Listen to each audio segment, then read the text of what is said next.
สวัสดีทุกคนเนาะมือนี้เราจะมารีวิวคีย์บอร์ด970ที่มีโยฮานเขาเนาะงามๆเนาะมีอยู่3เครื่องเนาะทุกเครื่องงามเนาะนี่เลยงาม 99% เลยแหละเนาะนี่เลยเนาะผู้ใดสนใจที่ต่อมาเลื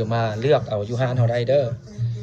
อันนี้เป็นคีย์บอร์ด970เนาะเป็นเครื่องมือ2แต่ว่าสภาพลอยเนาะสภาพ 99% งามทุกเครื่องเนาะนี่งามเนาะถือว่าทุกเครื่องเนาะคือเขาติดกันไหว้ให้เนาะสนใจโทรมาที่เบอร์52502109เด้อสินค้าอยู่นครหลวงเวียงจันทร์บ้านพลพะเนาเนาะนี่เลยเขาแถมกระเป๋าขาตั้งให้เนาะ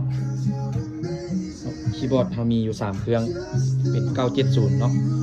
970เนาะคีย์บอร์ดบ่มีตำหนิเด้องามพร้อมรับประกันเนาะเขามีรับประกันให้เนาะหลังการขายส่งฟรีเนาะทั่วประเทศลาวเนาะร้านเขาขายมาโดนแล้วเนาะขายคีย์บอร์ดมาได้8 ปีแล้วเนาะพร้อมทั้งอุปกรณ์อย่างเขามีให้เนาะมีทางมือหนึ่งและมือ2เด้ออันนี้เขามารีวิว970ให้นี่เนาะ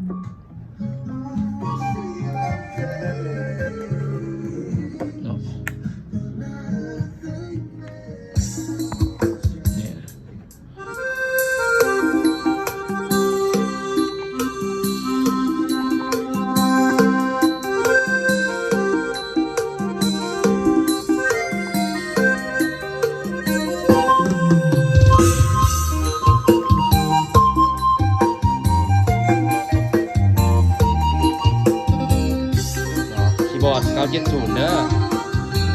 แซมจังว่าฟรีเนาะ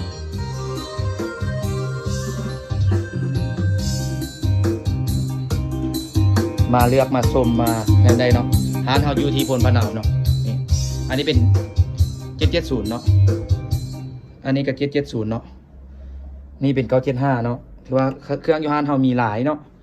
มีหลายเครื่องให้เลือกเนาะนี่เลยนี่เป็นคีย์บอร์ดเชิญเที่ยวลงมาบ้าง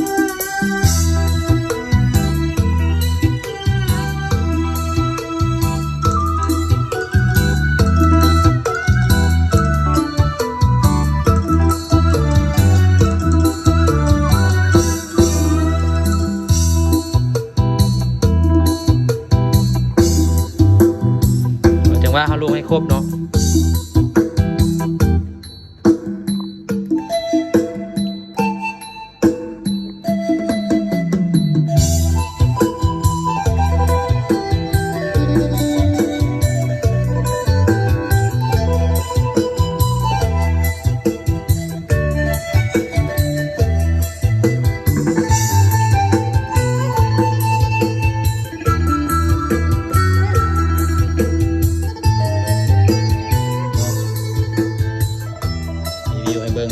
มาเลือกซื้อเลือกหาได้เนาะคีย์บอร์ดใหม่เนาะการเนาะถ้าประกาศว่าใหม่เนาะตามที่เรารีวิวเลยเนาะ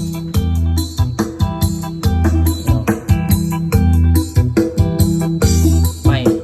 ดีเนาะเขาจะบนตัวบนจกตาลูกค้าเนาะแถมกระเป๋าขาตั้งเนาะจังว่าส่งฟรีทั่วประเทศลาวเนาะนี่เป็นผ้าไทยจากทางสุดๆเลยนี่เนาะให้เบิ่งเนาะ